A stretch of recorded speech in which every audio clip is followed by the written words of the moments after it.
गांव में मोहन नाम का एक बहुत ही अच्छा इंसान रहता था। वो हमेशा दूसरों की मदद करता था और दान पुण्य पर बहुत विश्वास करता था। उसकी अच्छाई की वजह से हर कोई उसकी तारीफ करता था। मोहन के पास खुद के लिए खाने को भले ही ना हो, लेकिन वो दूसरों को खाना खिलाने से कभी पीछे नहीं हटता था। एक दिन सुबह सुबह जब उसने अपना खाना बनाया और खाने ही वाला था, तभी उसके घर के दरवाजे पर एक भूखा भिखारी आ गया। अरे बेटा, कुछ खाने को दे दो, मैं बहुत भूखा हूँ।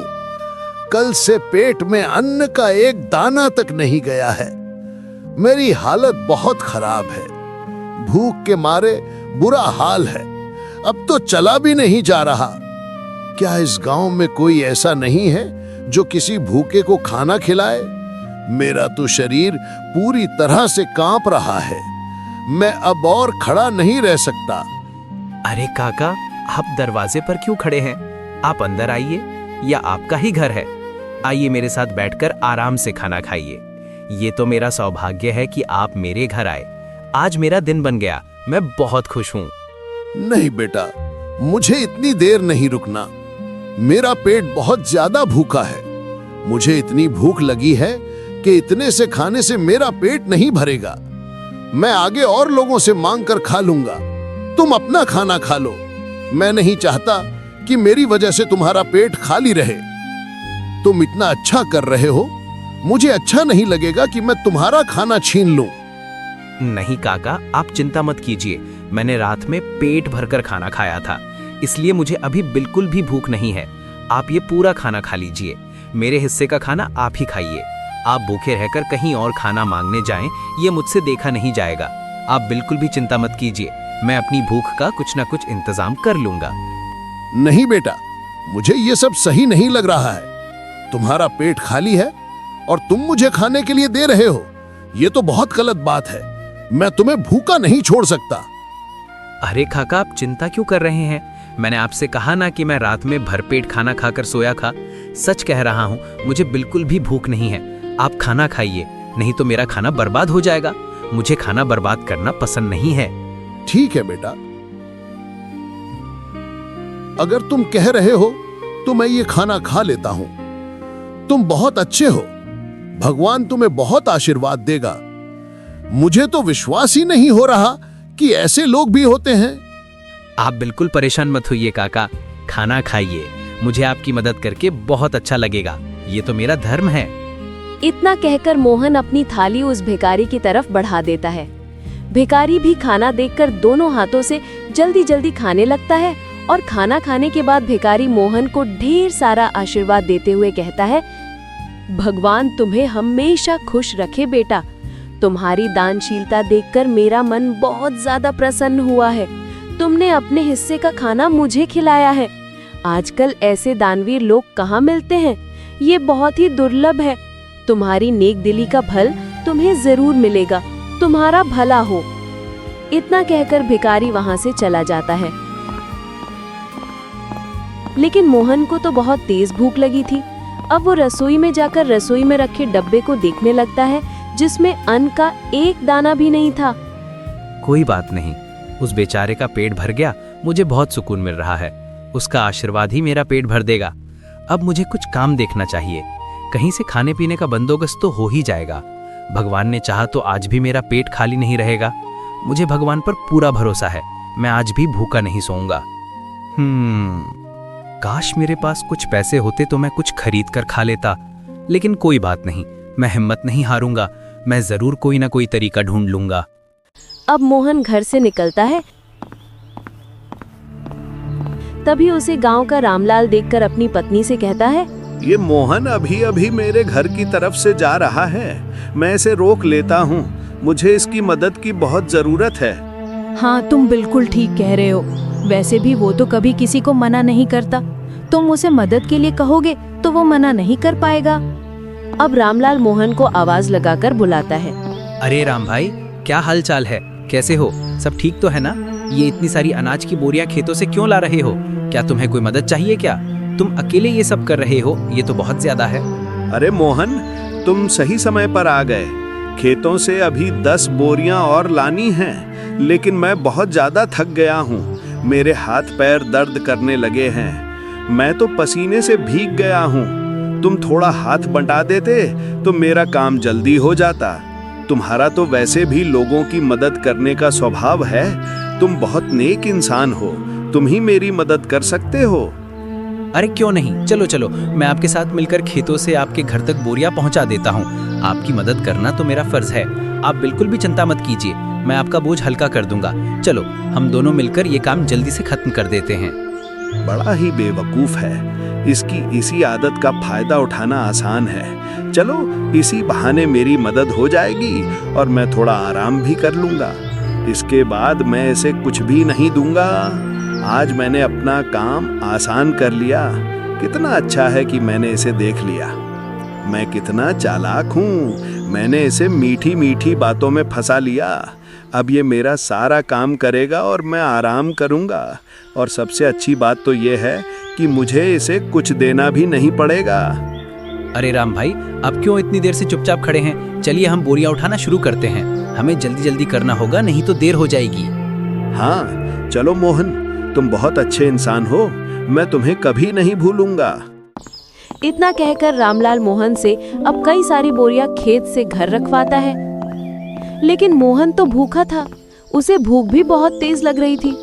अब बोरियां रखने के बाद रामलाल मोहन से कहता है, बहुत बहुत शुक्रिया मोहन भाई। अरे राम भाई, शुक्रिया की क्या जरूरत है? मैंने तो बस आपका एक छोटा सा काम किया। मैं तो बस आपका बोझ हल्का कर रहा था। नहीं मोहन, तुमने बहुत बड़ा काम किया है। तुम्हारी वजह से मेरा काम बहुत जल्दी खत्म हो गया। तुम बहुत महान हो। कई घंटे बोरियां ढोने के बाद मोहन थक जाता है और अब वो उधार लाला की दुकान से राशन लेकर खाना बनाकर खाता है। अगली सुबह उसके दरवाजे पर किसी के रोने की आवाज आ रही होती है।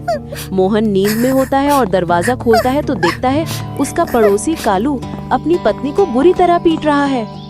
अरे अरे कालू, ये क्या कर रहे हो? तुम अपनी पत्नी को इस तरह क्यों मार रहे हो? क्या हो गया है? क्या कोई बात हो गई है? तुम अपनी पत्नी पर हाथ कैसे उठा सकते हो? ये तो बहुत गलत बात है। अरे क्यों ना मारूं? मेरी पत्नी है, मेरी मर्जी। तू कौन होता है बीच में बोलने वाला? तेरे घर की बात है क्या? जा अपने घर का काम कर। तुझे किसी और के मामले में दखल देने की जरूरत नहीं है। देख कालू, ऐसे सुबह सुबह मारपीट करना सही बात नहीं है। ये पूरा गांव इकट्ठा होकर देख रहा है। लोग क्या कहेंगे? क्या ये सब करना अच्छा है?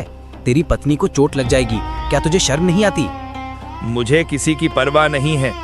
मैं जो कर रहा हूँ सही कर रहा हूँ। तू यहाँ से जा, नहीं तो मुझे गुस्सा आ जाएगा। मैं तुम्हें सही बात समझा रहा हूँ। तुम्हें अपनी पत्नी पर हाथ नहीं उठाना चाहिए। अरे मोहन बेटा, तू भी किसे समझा रहा है? इसे समझाना मतलब अपना सिर दीवार पर मारने वाली बात है। जरूर सुबह सुबह पारो से पीने के लिए पैसे मांगने के लिए लड़ रहा होगा। ये तो हमेशा ऐसे ही करता है। ये आदमी सुधरने वाला नहीं है। अरे बुढ़िया चुप कर, ज्यादा बोलने की जरूरत नहीं है। तेरे मुंह से कोई अच्छी बात नहीं निकलती। तेली क्या मजाल जो तू मेरे और मेरी पत्नी के बीच में बोले। राम राम, आजकल के बच्चों को तो अपने से बड़ों से बात करने की तमीज ही नहीं है। मैं तो तेरी माँ की उम्र की हूँ और तू है कि मुझसे बदतमीजी से बात कर रहा है। मैंने तो बस सच कहा है। लेकिन मैंने तो नहीं कहा आपको कि मेरे बीच में बोलने के लिए। आप अपना काम कीजिए और यहाँ से जाइए। तुम्हें किसी और के मामले में दखल देने की जरूरत नहीं है। कालू, तूने इस बुढ़िया से बदतमीजी क्यों की? ये तुमसे बड़ी हैं, तुम्हें उनसे माफी मांगनी चाहिए। तू मेरी बात सुन मोहन, मैं किसी से माफी नहीं मांगूंगा। तुझे जो करना है कर ले। इतना कहकर कालू फिर से अपनी पत्नी पारो को मारने लगता है। लेकिन मोहन से ये सब देखा नहीं जाता और वो कालू का हाथ पकड़ लेता है और उसे एक जोरदार तमाचा लगाता है। ये देखकर सारे गांव वाले ताली बजाने लगते हैं। बिल्कुल ठीक किया, ये इसी के लायक है। अरे अपनी पत्नी पर हाथ उठाता है और खुद को मर्द समझता है। अरे मोहन भाई, आपने बिल्कुल सही किया। इसे तो मार मार कर गाँव से निकाल देना चाहिए। ये गाँव में रहने के लायक नहीं है। ऐसे तो मैं छोड़ूंगा नहीं। मैं पैसे के लिए ही तो मार रहा था। मुझे पैसे चाहिए। अगर मुझे शाम तक पैसा नहीं मिला ना तो इसे और भी मारूंगा। फिर देखता हूँ इसे कौन बचाने आता है। कोई नहीं आएगा। अबे ये ले पैसे और अब जा यहाँ से। और अगली बार अगर तूने अपनी पत्नी पर हाथ उठाया ना तो तुझे थाने में डलवाकर अच्छे से कुटाई करवाऊंगा तेरी, समझा? तू मुझे हल्के में मत ले। ठीक है, मैं यहाँ से जा रहा हूँ, लेकिन मैं ये बात कभी नहीं भूलूंगा।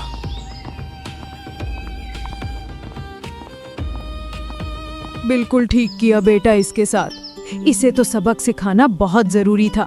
ये इंसान बहुत बिगड़ गया था। मोहन भाई आप बहुत अच्छे हैं, आप ही हमें बचा सकते हैं।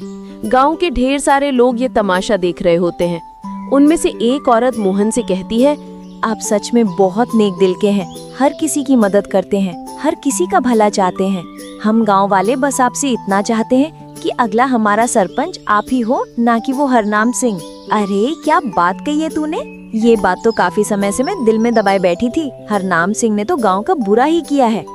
अरे हाँ हाँ बिल्कुल, मोहन भाई गांव का सरपंच बनिए तो गांव में विकास होगा, तरक्की होगी। उस हरनाम सिंह के पास तो गांव के लोग जाने से भी डरते हैं, और रही उसे कुछ बताने की बात तो कोई भी उसके सामने मुंह नहीं खोल पाता। वो बहुत ही क्रूर है। हरनाम सिंह ने तो गांव के लिए कुछ भी नहीं किया, वो तो बस अपना ही पेट भरता है। आप लोग ऐसा क्यों कह रहे हैं? मैं सरपंच कैसे बन सकता हूँ? मैं तो एक साधारण आदमी हूँ। नहीं, आप ही हमारे सरपंच बनिए। आप बहुत ईमानदार और नेक इंसान हैं। मोहन हर किसी की हर तरह से मदद करता था, जिस वजह से गांव के लोग मोहन को अपना अगला सरपंच बनाने का फैसला करते हैं। अब सरपंच तक ये बात पहुंचती है। सरपंच तिलमिला उठता है। क्या मोहन की इतनी हिम्मत? खाने को लाले पड़े हैं लेकिन सरपंच बनने का सपना देख रहा है। इसे तो मैं छोड़ूंगा नहीं। ये मेरे रास्ते का कांटा है, मेरी जगह छीनना चाहता है। हाँ मालिक, और तो और गांव वाले कह रहे हैं कि चाहे कुछ भी हो जाए सरपंच तो मोहन ही बनेगा। अब आपको ही कुछ करना होगा, वरना मोहन आपकी गद्दी लेकर ही मानेगा। आपकी इज्जत चली जाएगी, आपकी सत्ता चली जाएगी। क्या वे लोग पागल हो गए हैं? मोहन में ऐसा क्या है कि वे उसे सरपंच बनाना चाहते हैं? मालिक, वे कहते हैं कि मोहन बहुत ही नेक दिल का इंसान है, वो हर किसी की मदद करता है। ये सब बकवास है। मैं उसे इतनी आसानी से नहीं जीतने दूंगा। मुझे कुछ करना होगा। सरपंच अब सोच में पड़ जाता है कि वो ऐसा क्या करे जिससे उसके रास्ते का कांटा मोहन हमेशा हमेशा के लिए इस गांव से चला जाए। अगले चुनाव में गांव के लोग मोहन को सरपंच बना देते हैं। अब ऐसे ही कई दिन बीत जाते हैं और जब राशन देने की बारी आती है तो सरपंच बड़े ही चालाकी के साथ राशन में मिलावट करवा देता है, जो मोहन को बिल्कुल पता नहीं चलता। अरे बेटा, तुझे सरपंच बनता हुआ देख बहुत खुशी हो रही है। अब कम से कम राशन अच्छा तो मिलेगा और समय पर भी। पहले तो हमें पूरा राशन ही नहीं मिलता था। अरे हाँ, सब कुछ अच्छा ही होगा। आप लोगों ने इतना विश्वास करके मुझे इस गांव का कार्यभार संभालने का जिम्मा दिया है और इसे मैं अच्छे से निभा सकूं, बस यही दुआ करिएगा। मैं पूरी ईमानदारी से काम करूंगा। अरे हाँ, अब गांव में विकास और तरक्की आने से कोई नहीं रोक सकता। आप बहुत अच्छे हैं, हमें आप पर पूरा भरोसा है। सरपंच मोहन, अब हमारा गांव जरूर आगे बढ़ेगा। मैं पूरी कोशिश करूंगा कि मैं आप लोगों की उम्मीदों पर खरा उतरूं। गांव में राशन बांटने के बाद सभी खुश थे कि उन्हें पहली बार पूरा राशन मिला है, वरना सरपंच हरनाम सिंह तो आधे से ज्यादा राशन काट लिया करता था। लोगों को राशन मिल चुका था, लेकिन अगले दिन पूरे गांव में शोर मच जाता है कि उनके नए सरपंच मोहन ने मिलावटी राशन दिया है। अब गांव वाले एक जगह इकट्ठा होकर मोहन से सवाल करते हैं। हमने तुम पर विश्वास करके तुम्हें गांव का सरपंच बनाया और तुमने हमारे साथ ही विश्वासघात किया। हमें तुमसे ये उम्मीद नहीं थी, तुमने हमें धोखा दिया। मोहन बेटा, मुझे तुझसे ये उम्मीद नहीं थी। तुम तो हमारे लिए भगवान थे, तुमने ऐसा क्यों किया? अरे राशन में मिलावट करके क्या मिला तुम्हें? तुम तो गांव के लोगों का हमेशा से भला चाहते थे, तो भला फिर राशन में मिलावट क्यों किया? इतना मिलावट तो सरपंच जी भी नहीं करते थे। हमने तुम्हें सरपंच बनाकर गलत फैसला ले लिया है। बिल्कुल ठीक कह रही है। अभी के अभी तुम इस गांव से निकल जाओ। तुम इस गांव में रहने के लायक ही नहीं हो। तुमने हमारी मेहनत का पैसा खा लिया। आप लोग शांत हो जाइए, मेरी बात सुनिए। मैंने ऐसा कुछ नहीं किया है, मुझे इस बारे में कुछ भी पता नहीं है। तुम झूठ बोल रहे हो मोहन, तुम तो हमारे सामने ही राशन बांट रहे थे। मैंने राशन बांटा जरूर है, लेकिन मुझे मिलावट के बारे में कुछ भी नहीं पता था। मुझे यकीन है कि ये सब सरपंच हरनाम सिंह की चाल है। तुम अब सरपंच को क्यों फंसा रहे हो? तुम खुद गुनहगार हो। ये सारी बातें जल ही रही होती हैं कि तभी वहाँ सरपंच आ जाता है। अरे हाँ, इसे अभी के अभी गांव से निकाल दिया जाए। इस पर विश्वास करके तो हमने बहुत बड़ी गलती कर दी है। ये तो चोर निकला, ये हमारे गांव को बर्बाद कर देगा। सरपंच, ये सब आपने किया है, मुझे पता है। तू मुझ पर इल्जाम क्यों लगा रहा है? तूने खुद ये किया है, तूने हम सबको धोखा दिया है। सरपंच हरनाम सिंह ठीक कह रहे हैं। मोहन, तुमने हमें धोखा दिया है। अब मोहन को गांव वाले गांव से निकाल देते हैं। सरपंच और उसका नौकर बहुत खुश थे, क्योंकि ये सब किया धरा तो उनका ही था। अब गांव से निकलने के बाद मोहन काफी दूर आ जाता है। वो थककर एक पेड़ के नीचे बैठकर गांव वालों के बारे में सोचने लगता है। जिन गांव वालों का मैंने इतना साथ दिया, खुद से पहले उनके बारे में सोचा। आज उसी गांव ने मुझे निकाल दिया। अरे राशन में मिलावट भला मैं क्यों करूंगा? और अगर मैंने गांव वालों के राशन में मिलावट नहीं की है तो फिर ये सब जरूर सरपंच का काम है। कोई बात नहीं, मेरे इतना कहने पर भी गांव वालों ने मेरा साथ नहीं दिया। मैं इसे कभी नहीं भूलूंगा। मुझे गांव वालों को सच बताना होगा, लेकिन कैसे? वे लोग मेरी बात पर विश्वास नहीं करेंगे। मुझे कुछ करना होगा।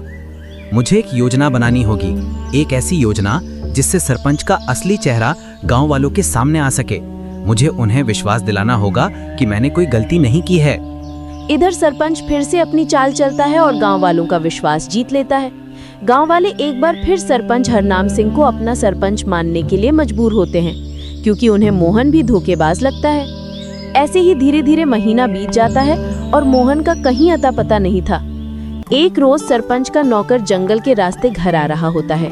तभी वो दो आदमी को बातें करते हुए सुनता है जो मोहन के बारे में बात कर रहे थे।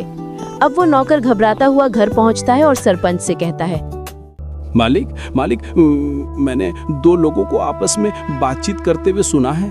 वो दोनों मोहन के बारे में बात कर रहे थे। वो जंगल में जो झोपड़ी है ना, उसी में मोहन ने आत्महत्या कर ली है, और ये करीब 1 सप्ताह पहले की बात है। अरे गांव वाले बहुत ही मतलबी हैं। मोहन ने गांव वालों का कितना साथ दिया, और गांव वाले भी यही कहेंगे कि मोहन ने शर्म के मारे आत्महत्या कर ली। वह तो मूर्ख निकला। अब मैं इस गांव पर राज करूंगा, कोई मुझे नहीं रोक सकता। गांव वालों के साथ साथ सरपंच को भी अब पूरा यकीन हो गया था कि मोहन ने आत्महत्या कर ली है। लेकिन कुछ दिनों बाद मोहन सरपंच के दरवाजे पर पहुंचता है। शाम का समय था, चारों तरफ अंधेरा छा रहा था। सरपंच अपने नौकर को आवाज लगाकर कहता है, अरे सामने देख जरा, कोई खड़ा है क्या? मुझे तो ऐसा लग रहा है कि सामने मोहन है, मतलब मोहन का भूत। मालिक, ये मोहन का भूत ही लगता है। ये आपसे बदला लेने आया है। मैं तो चला यहाँ से। मुझे भरी जवानी में नहीं मरना। मेरे 4 बच्चे हैं और 2 बीवियाँ हैं। मुझे अपनी जान प्यारी है। अरे रुक जा, कहाँ जा रहा है? मुझे अकेला मत छोड़। मैं नहीं रुक सकता मालिक, ये भूत बहुत खतरनाक है। सरपंच का नौकर इतना कहकर वहां से दुम दबाकर भाग निकलता है। मोहन जैसे जैसे आगे बढ़ रहा था, सरपंच पसीने से तरबतर था। वहीं रुक जा मोहन का भूत, तुझे क्या चाहिए? मैं तुझे सब कुछ देने के लिए तैयार हूँ, अपना घर, जमीन, पैसा, लेकिन मुझे मारना मत। मेरी जान बख्श दे, मुझे मत मारो। मैं तुम्हें नहीं छोड़ूंगा। तुमने मुझे बदनाम किया है और मुझे गांव से निकलवाया है। अब तुम यही सच गांव वालों के सामने बोलोगे, वरना मैं तुम्हें मार डालूंगा। अरे हाँ, मैं गांव वालों के सामने सच को बोलने के लिए तैयार हूँ। मैं सब कुछ बता दूंगा, लेकिन मुझे मारना मत। मेरी जान बख्श दो, मैं सब कुछ कबूल कर लूंगा। तुम्हें सच बताना ही होगा, नहीं तो मैं तुम्हें नहीं छोड़ूंगा। हाँ, मैं जरूर बताऊंगा। मैं भी सबको बुलाता हूँ। अब सरपंच रात के समय ही गांव वालों को इकट्ठा करके सबके सामने सच को बोलता है कि उस दिन राशन में मिलावट उसने और उसके नौकर ने की थी, न कि मोहन ने। मैं आप सभी से माफी मांगता हूँ। उस दिन राशन में मिलावट मैंने करवाई थी, मोहन ने नहीं। मैं बहुत बुरा इंसान हूँ। मैंने आप सभी को धोखा दिया। क्या तुम झूठ बोल रहे हो? नहीं, मैं सच बोल रहा हूँ। मैंने ही मोहन को फंसाया था। आप लोग भले ही मुझे भूत समझ रहे हों, लेकिन मैंने अपने आत्महत्या की खबर झूठी फैलाई थी ताकि मैं चोर को पकड़ सकूं, और चोर आप सभी के सामने हैं। मैंने हमेशा लोगों का भला किया, तभी तो आप लोगों ने मुझे इतने सम्मान और प्यार के साथ दानवीर कहा। अरे हाँ भाई, मुझसे गलती हो गई, मुझे माफ कर दो। मैं तुम्हारे आगे हाथ जोड़ता हूँ। मैंने बहुत बुरा किया है। तुमने हमारे साथ बहुत गलत किया है। तुमने हमारे साथ विश्वासघात किया है। अब उसी वक्त गांव वाले सरपंच को गांव से निकालकर सरपंच की जगह मोहन को गांव का सरपंच बनाते हैं और मोहन से माफी मांगते हैं कि वो सरपंच की बातों में आ गए थे और उन्होंने बिना सोचे समझे उसे गांव से निकाल दिया। मोहन भाई, हमें माफ कर दो। हमने आपकी बात पर विश्वास नहीं किया। कोई बात नहीं, मैं आप सभी को माफ करता हूँ। मुझे पता था कि एक दिन सच सामने आएगा। आप सच में बहुत नेक इंसान हैं। आप ही हमारे असली सरपंच हैं। मैं हमेशा आप लोगों के साथ हूँ।